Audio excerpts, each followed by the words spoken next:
Hello class, welcome to पृथ्वी। इस YouTube channel की नई वीडियो में आप सभी का स्वागत है। तो बच्चों, हमने मोशन चैप्टर की स्टार्टिंग जो है की थी, और मोशन चैप्टर की सारी थ्योरी और कुछ अच्छे न्यूमेरिकल हम ऑलरेडी डिस्कस कर चुके हैं। इस वीडियो में हम और अगले अच्छे न्यूमेरिकल्स करने की ट्राई करेंगे। स्टार्ट करते हैं with the first question. Prove that if a body is thrown vertically upward, the time of ascent is equal to the time of descent। तो बच्चों, सबसे पहले आपको ये पता होना चाहिए कि एसेंट का मतलब क्या होता है। एसेंट का मतलब होता है ऊपर जाना, और डेसेंट का मतलब होता है नीचे जाना। तो सपोज कीजिए कि हमारे पास एक बॉल थी, और इस बॉल को हमने ऊपर की तरफ उछाला, ऊपर की तरफ उछाला। और जब हम इस बॉल को ऊपर की तरफ उछालेंगे, एंड हमने क्या किया, हमने इसको एक इनिशियल वेलोसिटी दी होगी यू, ऊपर की तरफ फेंका है तो कुछ उसको initial velocity the.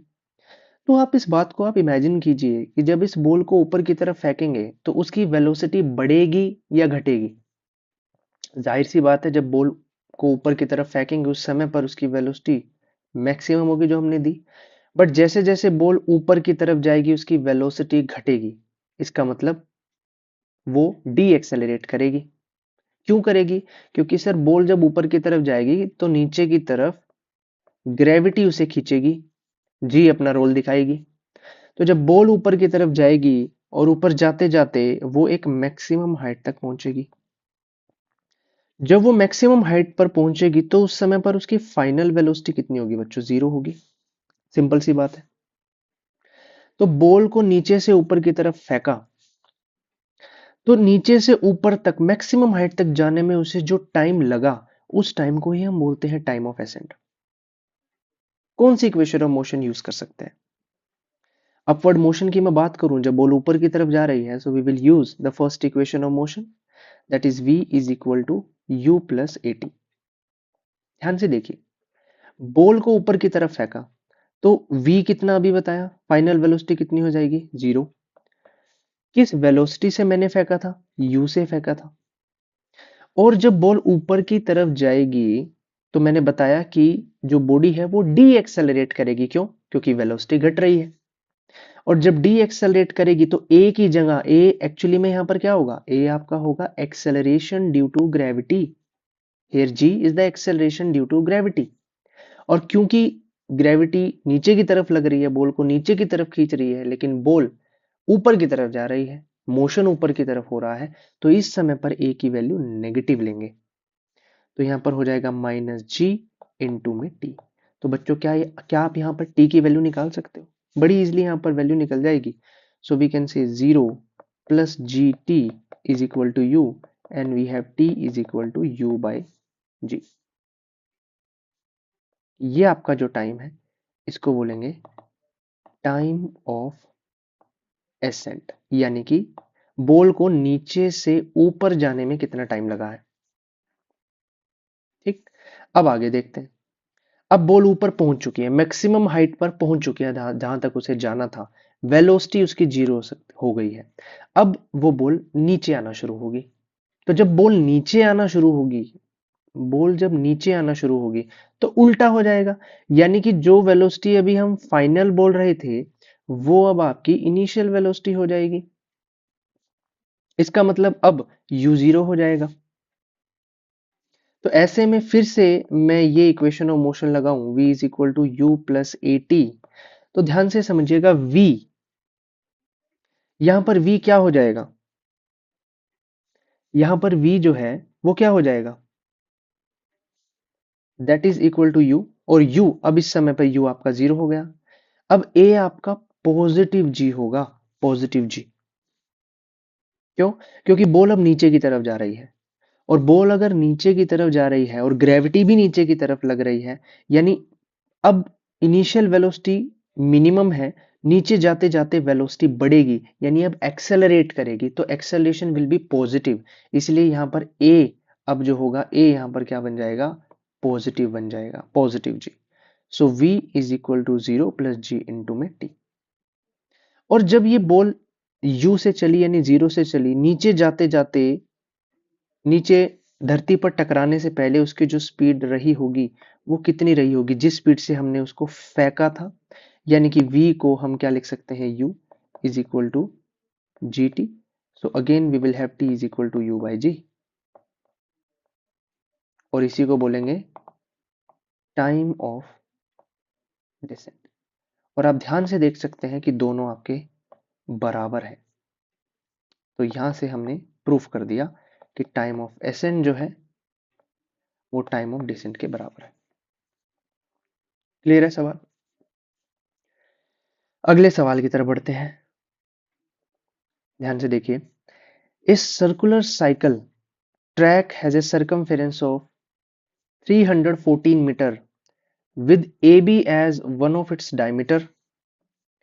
A cyclist travel from A to B along the circular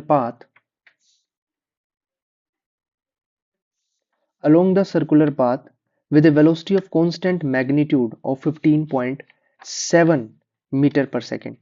Find the distance moved by the cyclist, displacement of the cyclist if AB represent north south direction and the average velocity of the cyclist. देखिए सवाल को ध्यान से समझिएगा।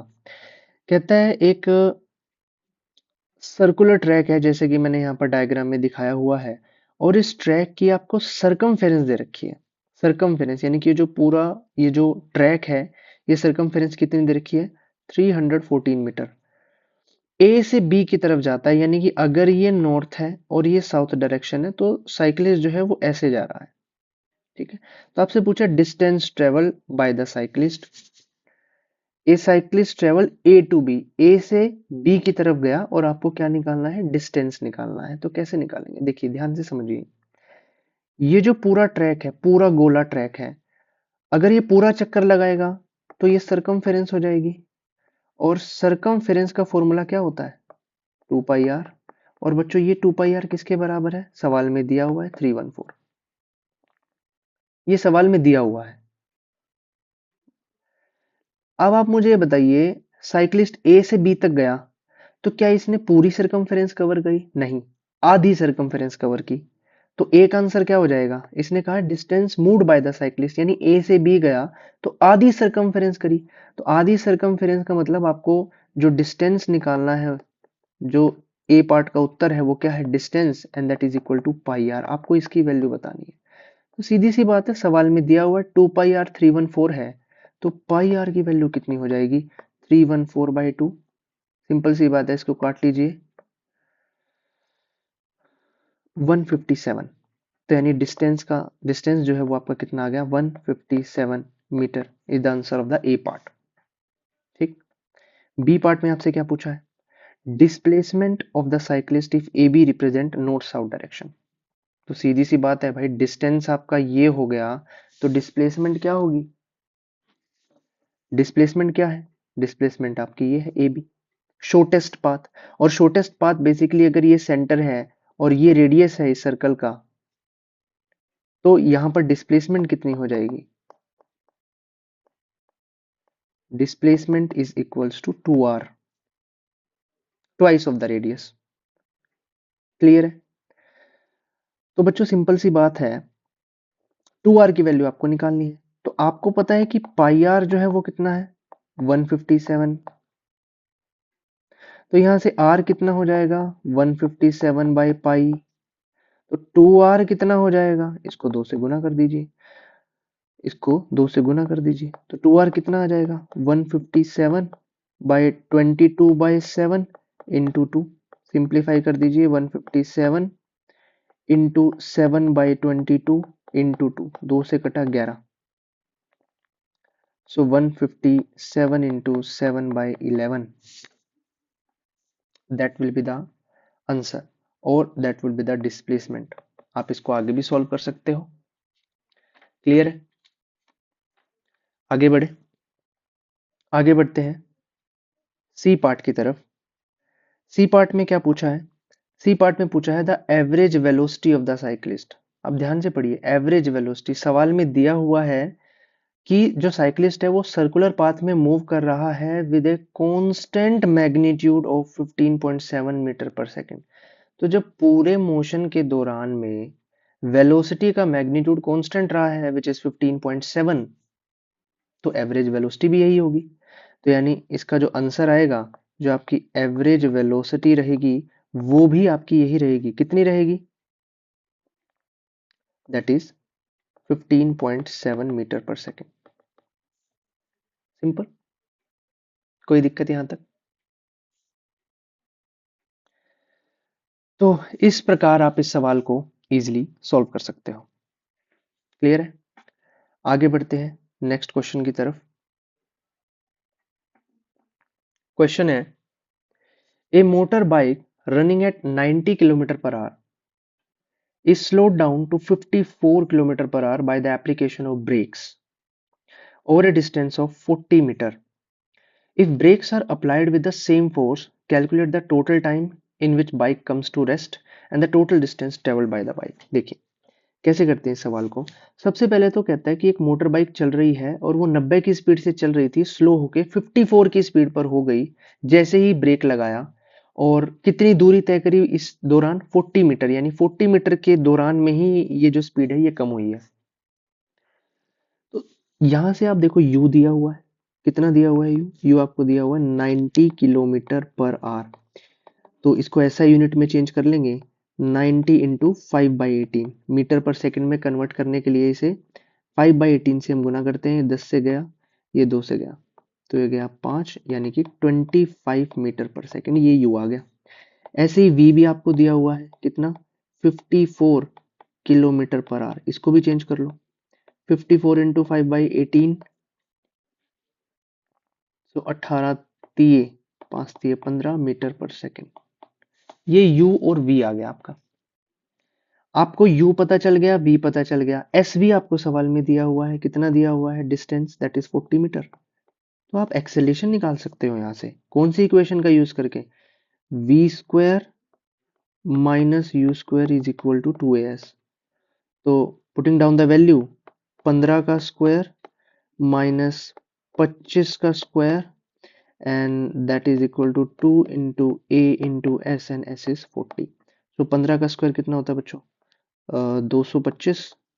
25 का square होता है 625, that is 80 into ए। तो यहाँ से इसको जब हम सिंप्लीफाई करेंगे तो व्हाट यू विल गेट, 625 में से 225 गया 480, यहाँ माइनस साइन आ जाएगा और यहाँ से आपकी एक्सेलरेशन आ गई, दैट इज -5 मीटर पर सेकंड स्क्वायर। एक्सेलरेशन आ गई आपकी यहाँ से, ठीक है। लेकिन अब सवाल में क्या पूछा है? Total time in which bike come to rest over a distance of 40 meter if brakes are applied with the same force, calculate the total time in which bike come to rest। तो भाई again अब ध्यान से पढ़िए, brakes are applied with the same force, तो acceleration तो यही रहेगी, एक्सेलरेशन आपकी यही रहेगी।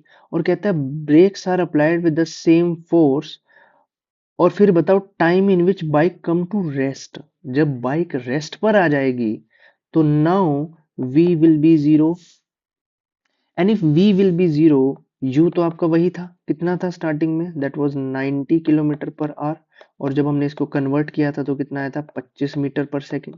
यानी u पता है, v पता है, एक्सेलरेशन भी आपको पता है, अभी हमने निकाली कितनी? -5 मीटर पर सेकंड स्क्वायर। सो v है, u है, a है, क्या आप यहाँ से डिस्टेंस निकाल सकते हो? टोटल डिस्टेंस, डिस्टेंस हम यहाँ से निकाल सकते हैं, और यहाँ से हम टाइम भी निकाल सकते हैं, बिकॉज सवाल में टाइम भी पूछा है। तो टाइम निकालने के लिए क्या हो जाएगा? v is equal to u plus 80। v कितना है? 0। u कितना है? u कितना है? 25, और a कितना है? -5 इंटू में t, so that is -25 is equal to -5 into t, and we have t is equal to 25/5, that is 5 seconds। ये आपका फर्स्ट पार्ट का आंसर है। सेकंड पार्ट का आंसर कैसे निकालोगे? v square minus u square is equal to 2as, क्योंकि आपसे distance पूछा है। तो v कितना? रेस्ट पर आई है तो 0 का स्क्वायर हो जाएगा, u है आपका 25 का स्क्वायर हो जाएगा, दैट इज 2 इंटू में -5 इंटू में s। तो -25 का square 625, that is equal to -10 into s, और यहां से बच्चों एस आपका हो जाएगा 625/10, माइनस है कट जाएगा, दैट इज 62.5 मीटर। ये आपका सेकंड पार्ट का उत्तर हो गया। क्लियर है बच्चों?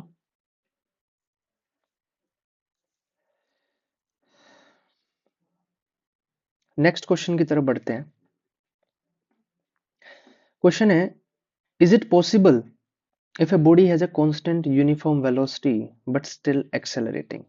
देखिए, कोई भी बॉडी जब एक्सेलरेट करती है तो वो कब करती है? When the velocity changes. अगर वेलोसिटी हम सिंपल सी बात है, हमने यही पढ़ा है कि कोई भी बॉडी एक्सेलरेट जब करेगी जब उसकी वेलोसिटी चेंज होगी, यही पढ़ा है। तो ऐसा कौन सा केस है जिसमें वेलोसिटी चेंज ना हो, वेलोसिटी बदल नहीं रही है लेकिन फिर भी बॉडी एक्सेलरेट कर रही है? अब वेलोसिटी चेंज आपके दिमाग में पता है एक चीज हमेशा चलती रहेगी कि वेलोसिटी चेंज होने का मतलब है उसकी वैल्यू चेंज हो रही है, बट ऐसा जरूरी नहीं है। Velocity is a vector quantity, और वेलोसिटी बच्चों वेक्टर क्वांटिटी है, तो वेक्टर क्वांटिटी में मैग्नीट्यूड भी होता है और डायरेक्शन भी होती है। क्या पता मैग्नीट्यूड सेम हो, डायरेक्शन बदल रही हो, तब भी तो वेलोसिटी बदलेगी। यानी अगर ऐसा केस मैं आपको बता दूं जिसमें वेलोसिटी का मैग्नीट्यूड ना बदले लेकिन डायरेक्शन बार बार बदल रही हो, तब वो बॉडी एक्सेलरेट कर सकती है। एग्जाम्पल देखिए, that is a uniform circular motion. जब बॉडी ऐसे सर्कल में मूव कर रही होगी, यहां से यहां तक सपोज कीजिए बॉडी ऐसे यहां से चल रही है और इस सर्कुलर पाथ में मूव कर रही है, तो ये यूनिफॉर्म सर्कुलर मोशन हो। अगर यूनिफॉर्म सर्कुलर मोशन, जब बॉडी एक सर्कुलर मोशन में मूव कर रही हो विद ए यूनिफॉर्म स्पीड या with a uniform velocity. Uniform velocity मतलब एक ही वेलोसिटी से चल रही है। सपोज करो इसकी जो वेलोसिटी है वो 20 मीटर पर सेकेंड की है, यानी एक बॉडी 20 मीटर पर सेकंड की वेलोसिटी के साथ इस सर्कल का चक्कर लगा रही है, और यहां पर भी वेलोसिटी इतनी है, यहां पर भी वेलोसिटी 20 मीटर पर सेकंड है, यहां पर भी हर जगह पर जो वेलोसिटी है वो 20 मीटर पर सेकंड है। तब हम कैसे कहेंगे कि एक्सेलरेट कर रही है? बच्चों ध्यान से देखो, भले ही मैग्नीट्यूड हर जगह पर 20 है लेकिन डायरेक्शन चेंज हो रही है। क्यों? देखो, इस पॉइंट पर इस बॉडी की डायरेक्शन क्या है? इस सर्कल से टेंजेंट बनाएंगे, भाई इस दिशा में जा रही है। लेकिन अगर मैं यहां देखूं, यहां पर डायरेक्शन ये है, यहां पर डायरेक्शन ये है, यहां पर डायरेक्शन कुछ ऐसे है और यहां पर डायरेक्शन ऐसे है। तो देखो, जब एक बॉडी सर्कल में मूव कर रही है, भले ही मैग्नीट्यूड 20 है लेकिन direction is changing, direction is changing. तो डायरेक्शन चेंज हो रही है, इसका मतलब कि द बॉडी इज एक्सेलरेटिंग। ये बच्चों एक इंपॉर्टेंट कंसेप्ट है।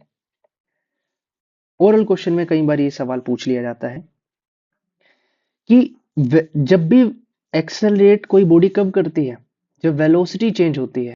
वेलोसिटी चेंज होने का मतलब सिर्फ ये नहीं है कि आप सिर्फ मैग्नीट्यूड को ही चेंज कर दो, भाई पहले 20 था तो फिर 10 हो गई, फिर 50 हो गई या 40 हो गई। नहीं, मैग्नीट्यूड भले ही सेम हो, अगर डायरेक्शन भी बदल रही है तब भी वेलोसिटी चेंज हो रही है, तो ऐसे में हम बोल सकते हैं कि बॉडी इज एक्सेलरेटिंग। बड़ा अच्छा सवाल है, इसको ध्यान से पढ़िएगा।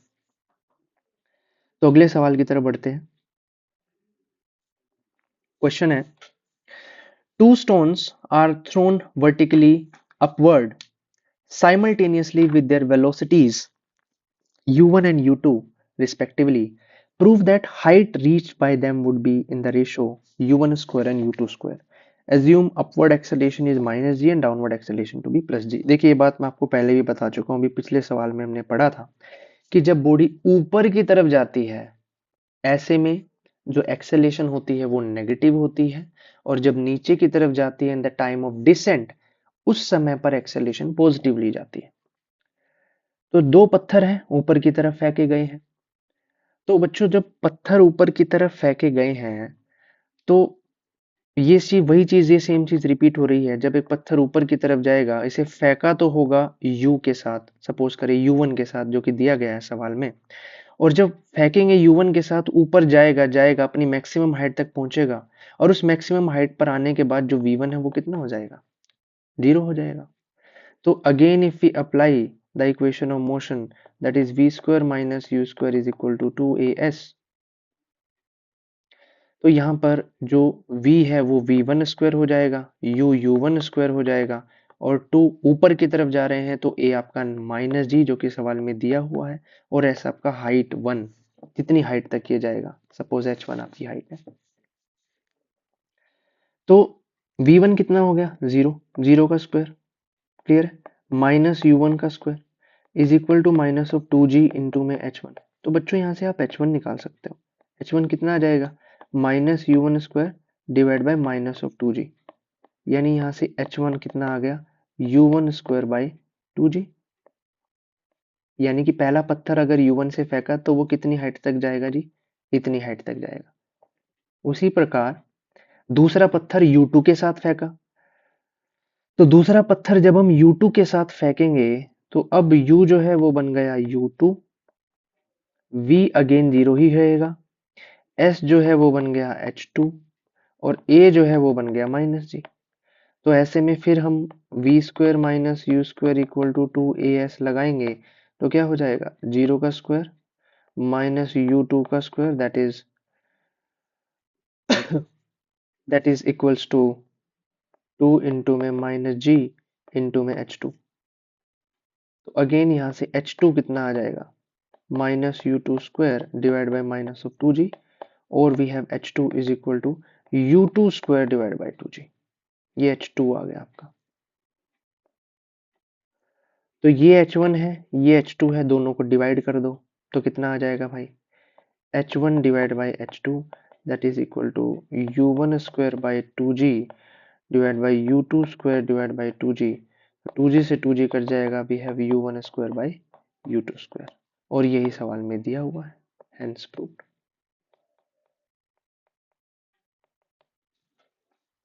इजी है क्वेश्चन। तो बच्चों अगले क्वेश्चन की तरफ बढ़ते हैं, और इस क्वेश्चन को ध्यान से पढ़ेंगे। An object is dropped from rest at a height of 150 meter, and simultaneously another object is dropped from rest at a height of 100 meter. What is the difference in their height after 2 seconds? If both the objects drop with same acceleration, how does the difference in height vary with time? देखिए ध्यान से समझिए, हमारे पास दो stones हैं,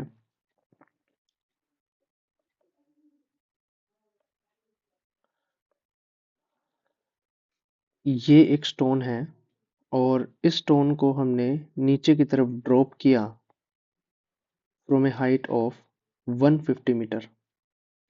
एक दूसरा stone है, उसको भी हमने नीचे की तरफ ड्रॉप किया from a height of 100 metre. तो स्टार्टिंग में जो डिफरेंस है हाइट का वो कितने का है, ये 150 है, ये 100 है, तो 50 मीटर का डिफरेंस है।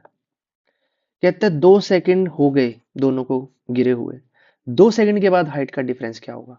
तो सबसे पहले अगर मैं स्टोन वन की बात करूं, स्टोन वन, तो बच्चों स्टोन वन में स्टोन को 150 मीटर की हाइट से हमने गिराया है। तो पहले तो वो रेस्ट पर था, तो यू कितना था, 0 मीटर पर सेकेंड। कितनी हाइट से गिराया है, द हाइट इज 150 मीटर।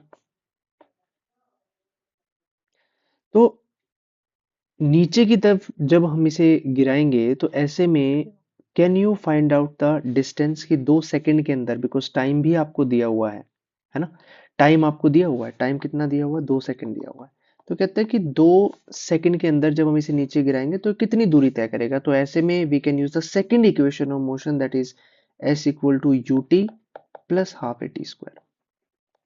अब ध्यान से समझिए, जब इस पत्थर को गिराया 2 सेकंड बाद कितनी दूरी तय करेगा, so that is equal to u, u जो है 0 है, टाइम आपके पास 2 सेकंड है, plus half into a. A यहाँ पर क्या हो जाएगा, बिकॉज पत्थर नीचे की तरफ गिर रहा है, तो नीचे की तरफ जो एक्सेलरेशन होगी that is acceleration due to gravity, और ये पॉजिटिव होगी क्योंकि पत्थर भी नीचे की तरफ गिर रहा है और जी भी नीचे की तरफ लग रहा है, तो we can say a is equal to g. और बच्चों जो जी की वैल्यू होती है एक्सेलरेशन ड्यू टू ग्रेविटी 10 हम इसे लिख सकते हैं 10 मीटर पर सेकेंड स्क्वायर। वैसे तो एग्जैक्ट पूछे तो 9.8 होती है, बट आप 10 भी ले लेते हैं, सवाल आपका इजी पड़ेगा। तो 10 हम ले लेते हैं, पॉजिटिव 10 रहेगा। और टी आपका कितना है, टी है 2 सेकेंड, तो 2 का क्या हो जाएगा स्क्वायर। तो यहाँ से एस कितना आ गया 0 plus half into 10 into 2 two जा 4, so that is equal to 20 metre. यानी 150 मीटर की हाइट से ये जो पहले वाला पत्थर है, ये पहले वाला पत्थर है, ये फेंका था, 2 सेकंड के बाद इसने 20 मीटर की दूरी तय करी, तो अब कितनी है, न्यू हाइट कितनी है, what is the new height.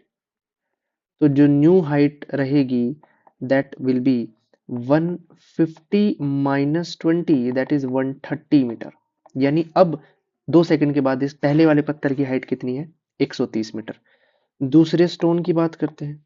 Stone 2 के लिए भी हम ऐसे सिमिलरली यही वाली इक्वेशन ऑफ मोशन यूज करेंगे।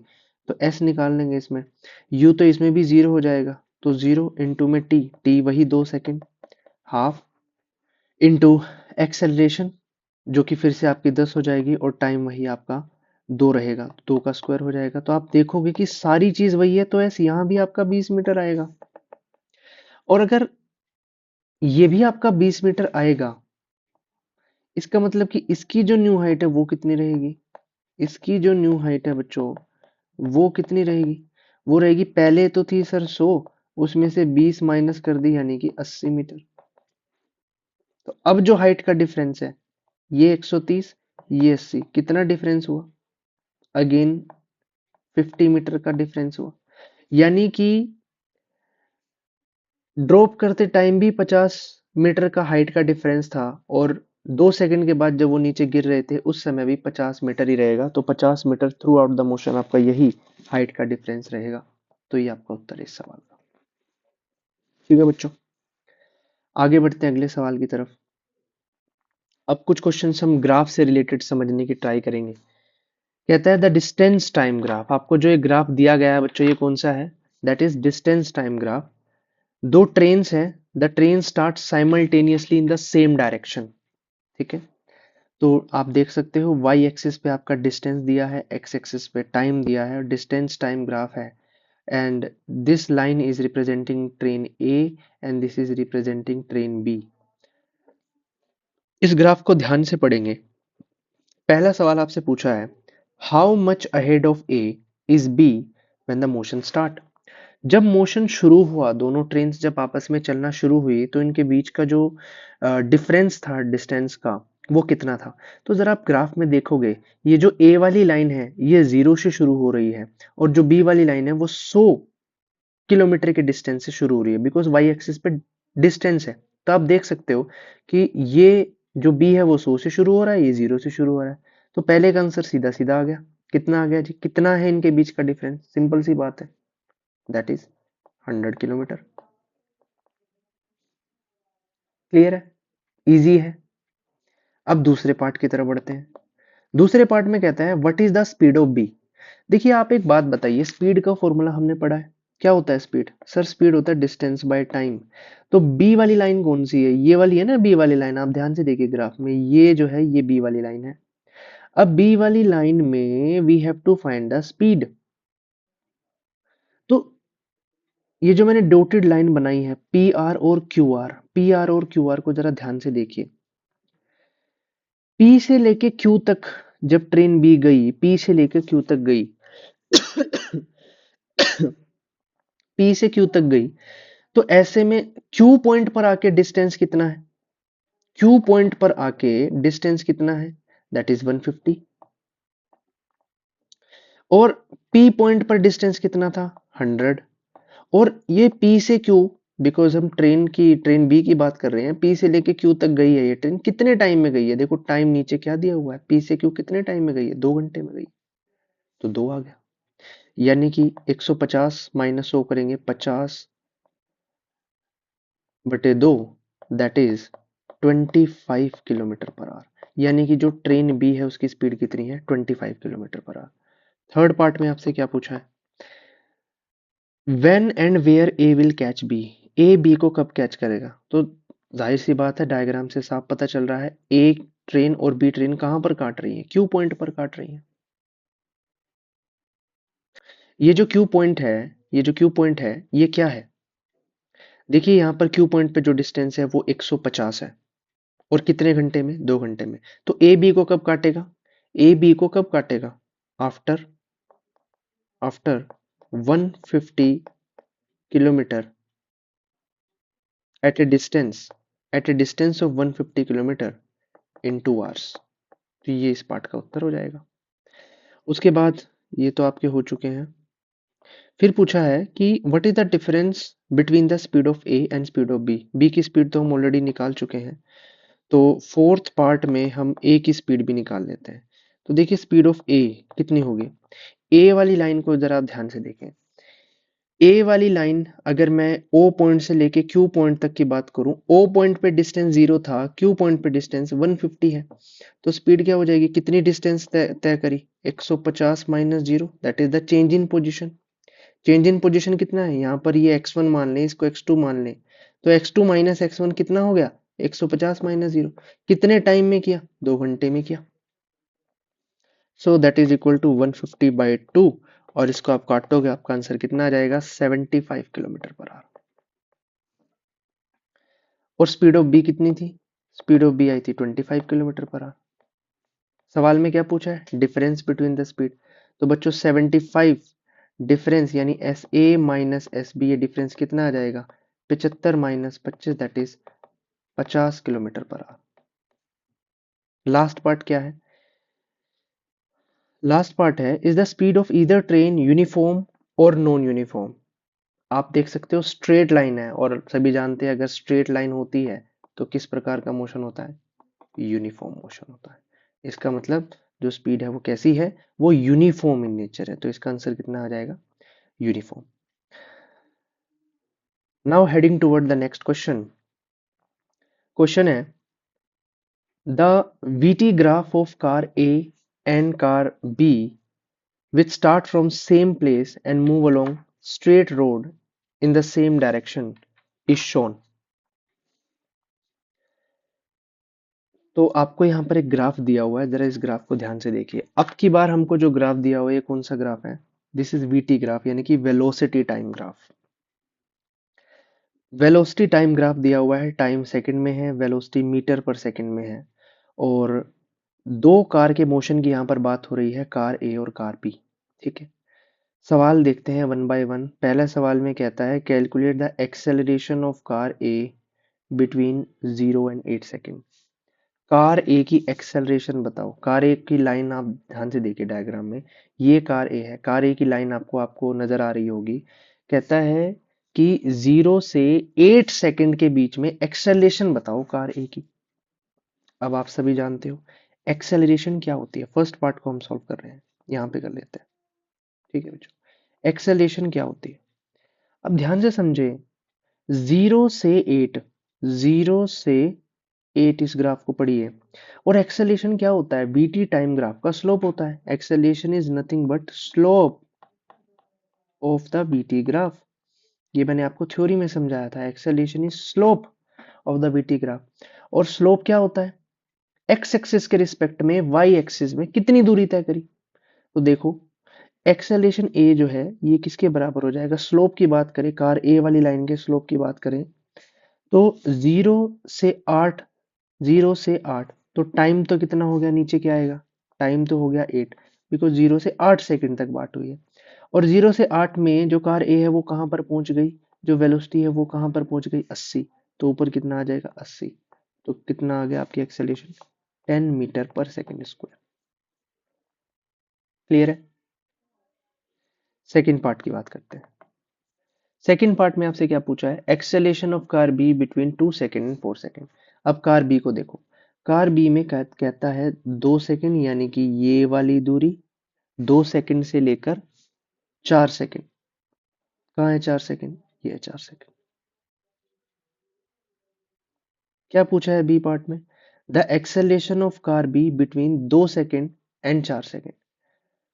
2 सेकेंड और 4 सेकेंड के बीच में कार बी वाली लाइन को जरा ध्यान से देखें, ये आपकी कार बी वाली लाइन है। अब इसमें स्लोप निकालो जरा, स्लोप देखो। अब इसका स्लोप आप कैसे निकालोगे? तो इसमें भी सेम एक्सेलरेशन, नीचे क्या आएगा? टाइम। टाइम 2 से 4 है ना, 2 से 4 है, तो 4 - 2 कर देंगे, तो 4 - 2 कर देंगे टाइम। और ये जो वर्टिकल डिस्टेंस है, ये कितना डिस्टेंस इसने कवर किया है? वर्टिकल डिस्टेंस आप देखो, ये वाला जो पॉइंट है दैट इज 60 और ये वाला पॉइंट है 20। तो क्या आ जाएगा? Change in position 60 - 20, so acceleration will be 40/2, ये कट जाएगा, that will B 20 metre per second square. ये सेकेंड पार्ट का उत्तर आ गया। अब बढ़ते हैं थर्ड पार्ट में।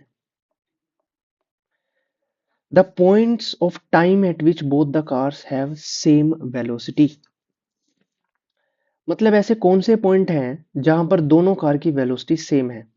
तो आप देखो, वेलोसिटी वाई एक्सिस पे दिखा रही है। ऐसे कौन से पॉइंट है ए और बी जहां पर दोनों एक साथ काट रहे हैं? बिकॉज जहां पर काटेंगे वहीं तो वेलोसिटी सेम होगी। तो ध्यान से देखो, एक ये पॉइंट है जहां पर दोनों कार की लाइन एक दूसरे को काट रही है, और एक ये पॉइंट है। तो वो पॉइंट कौन कौन से हैं? वो पॉइंट बच्चों कौन कौन से हैं? वो पॉइंट है आफ्टर 2 सेकेंड, बिकॉज इसके नीचे जो लाइन है वो 2 सेकेंड की है, और ये वाला पॉइंट है दैट इज 6 सेकेंड। तो 2 सेकेंड एंड 6 सेकेंड, ये इस सवाल का उत्तर आ जाएगा। आगे बढ़ते हैं। फोर्थ पार्ट में क्या कहा है? Which of the two car is ahead after 8 second and by how much. ये अच्छा पॉइंट है। कहता है 8 सेकेंड के बाद कौन सी कार आगे होगी और कौन सी कार पीछे होगी। तो कहने का मतलब है कि ये पूछ रहा है कि जब इन दोनों कार को चलते हुए 8 सेकंड हो गई है, तो ऐसे में कौन सी कार आगे है, यानी कौन सी कार ने ज्यादा दूरी तय करी होगी, यानी हमको दूरी निकालनी है। कितने सेकंड बाद? 8 सेकंड के बाद। तो मैं सबसे पहले कार ए की बात करता हूँ। कार ए की लाइन को जरा डायग्राम में, इस ग्राफ में ध्यान से देखिए। बात हो रही है 8 सेकंड की। कितने की बात हो रही है? 8 सेकंड की।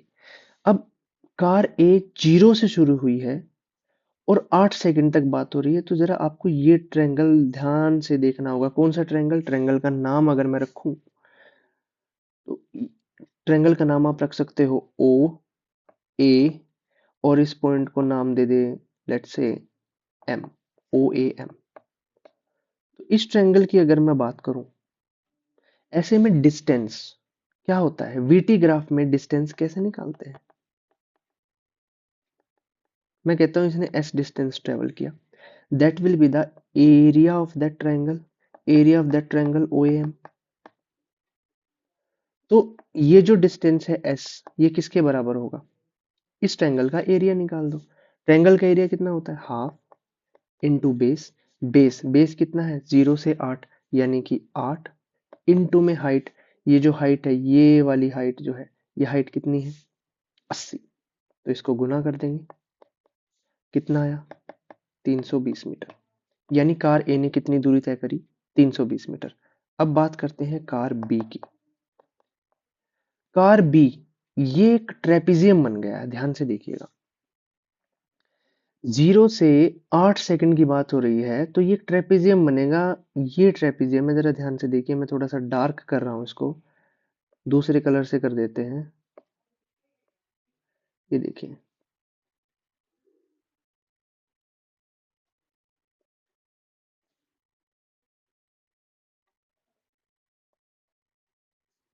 ये एक ट्रेपिजियम बन गया है। और जब ये ट्रेपिजियम बन जाएगा, ऐसे में इसका एरिया क्या होगा? जो डिस्टेंस ट्रेवल किया है, ये जो डिस्टेंस ट्रेवल किया है एस, ये किसके बराबर होगा? That will B area of the trapezium, area of the trapezium. और ये ट्रेपिजियम किसके बराबर होगा बच्चों? ट्रेपिजियम का फॉर्मूला क्या होता है? Half into sum of parallel side. Parallel side कौन कौन सी है? एक ये वाली है पैरेलल साइड, और एक ये वाली है पैरेलल साइड। अब पैरेलल साइड को ध्यान से देखें, ये दूरी कितनी है? ये दूरी कितनी है? 8 में से 1 घटा दो, क्योंकि ये 1 से शुरू हुआ था इमोशन, तो 8 में से 1 घटा दे, कितना बचा? 7। प्लस ये वाली दूरी कितनी है? ये वाली ध्यान से देखो नीचे, 8 में से क्या घटा दो, 4, तो कितना बचा, 4 इंटू हाइट। अब हाइट क्या है, हाइट तो ये है, दिस इज द हाइट। अब हाइट कितनी है, ध्यान से देखो, ये लाइन जा रही है 60 पर, so that is equal to 11/2 into 60, तो कितना आ जाएगा, 330 मीटर। तो यानी किस कार ने ज्यादा डिस्टेंस ट्रेवल किया, आप देखो, इसने, ए ने 320 किया, बी ने 330 किया, तो आंसर क्या आ जाएगा, बी ने ज्यादा दूरी तय करी है, B is ahead, B is ahead of A. ये एक अच्छा क्वेश्चन था, ग्राफ से सवाल को समझना। क्लियर है बच्चों? अगले सवाल की तरफ बढ़ते हैं। क्वेश्चन है, an athlete complete one round of a circular track of diameter 200 meter in 40 seconds. What will be the distance covered and the displacement at the end of 2 minutes 20 seconds? कहता है 2 मिनट 20 सेकंड के बाद distance निकालो और displacement निकालो। सबसे पहले तो टाइम आपको कितना दिया हुआ है, इसको सिंप्लीफाई कर लेते हैं। टाइम दिया हुआ है 2 minute and 20 seconds. 2 minute 20 second का मतलब क्या हो गया, 2 × 60 प्लस 20, बिकॉज 1 मिनट में 60 सेकेंड होते हैं, सो that is 120 plus 20, that is 140 seconds. कहते हैं 140 सेकेंड के बाद आपको क्या निकालना है, डिस्टेंस निकालना है और क्या निकालना है, डिस्प्लेसमेंट निकालना है। अब ध्यान से समझिए, कहता है an athlete complete one round of a circular track of diameter 200। Diameter एक सर्कुलर ट्रैक है, सर्कुलर ट्रैक का डायमीटर क्या होता है, 2r होता है। डायमीटर आपको 200 दिया है, यानी कि सवाल में आपको 2r की वैल्यू जो है वो दी हुई है, कितनी, 200 मीटर, तो r कितना हो गया, 100 मीटर। क्लियर है बच्चों? रेडियस 100 मीटर है। An athlete complete one round in 40 second. एक राउंड लगाने में उसे 40 सेकेंड लगते हैं। आपको क्या निकालना है, आपको निकालना है डिस्टेंस। आपको क्या निकालना है, distance. Distance in 140 second, 140 second में आपको क्या निकालना है बच्चों, डिस्टेंस निकालना है।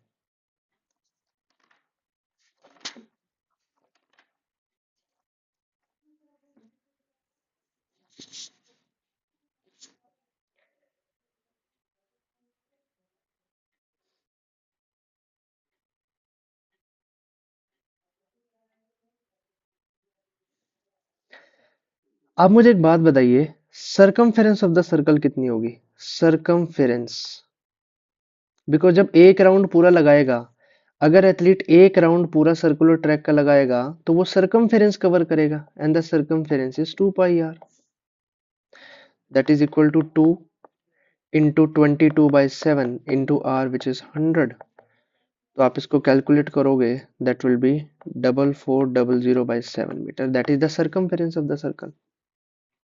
क्लियर है ये बात? यानी एक राउंड लगाता है मतलब इतनी दूरी तय करता है, कितने सेकंड में करता है, 40 सेकंड में करता है। यानी बच्चों, वो जो एथलीट है, athlete covers 440007 metre distance in 40 seconds. तो 40 सेकंड में इतना करता है, लेकिन हमें कितने सेकंड में निकालना है, 140 में। तो कैसे निकालेंगे, दैट इज 4400/7 इंटू 140/40, तो ये कट जाएगा।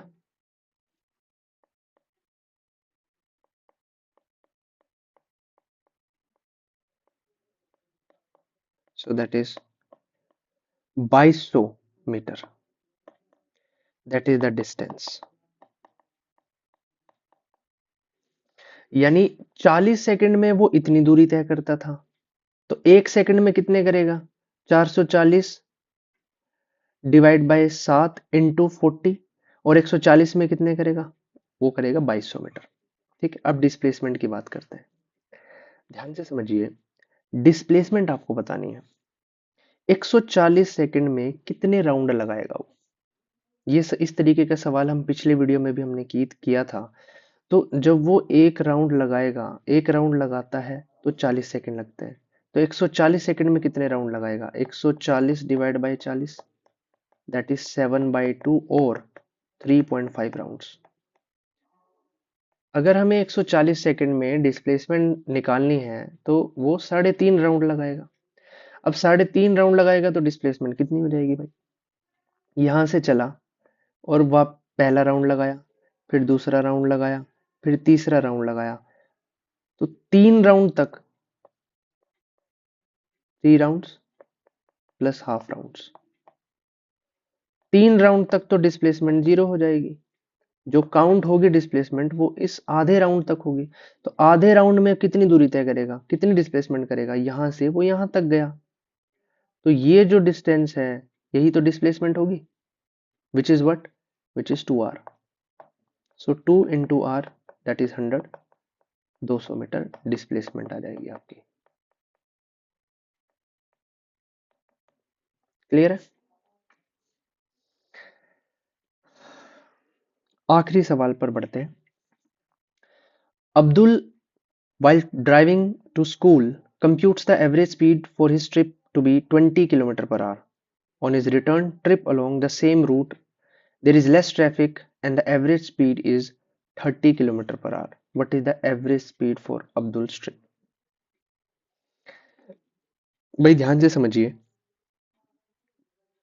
ये अब्दुल का घर है और ये अब्दुल का स्कूल है। वो यहां से यहां जाता है। जाते समय जो उसकी क्या दी हुई है, एवरेज स्पीड दी हुई है, S1 बोल देते हैं। ये कितनी दी हुई है? 20 kilometre per our.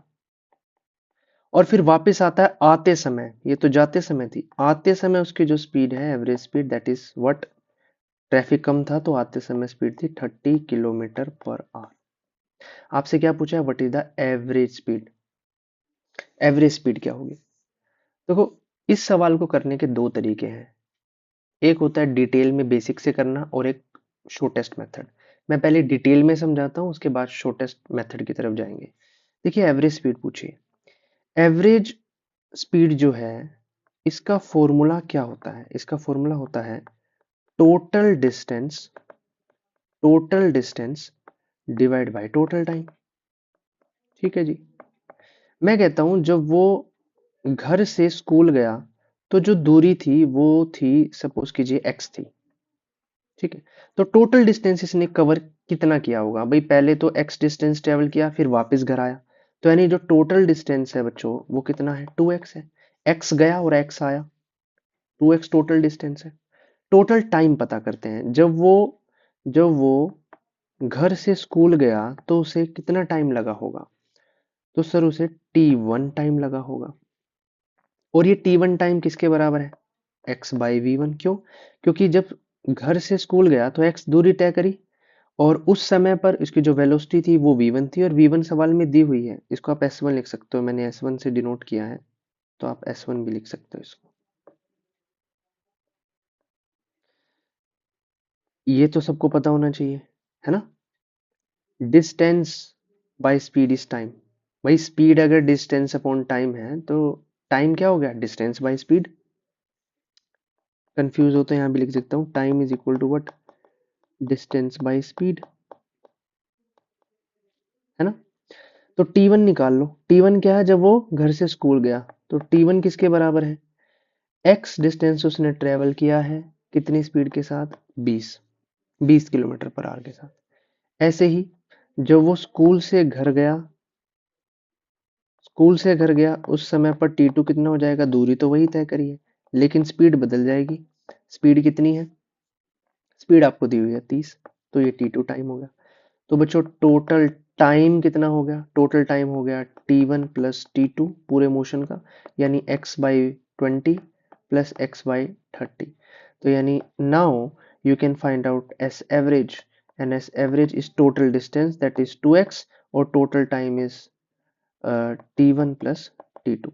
So that is 2x divided by x by 20 plus x by 30.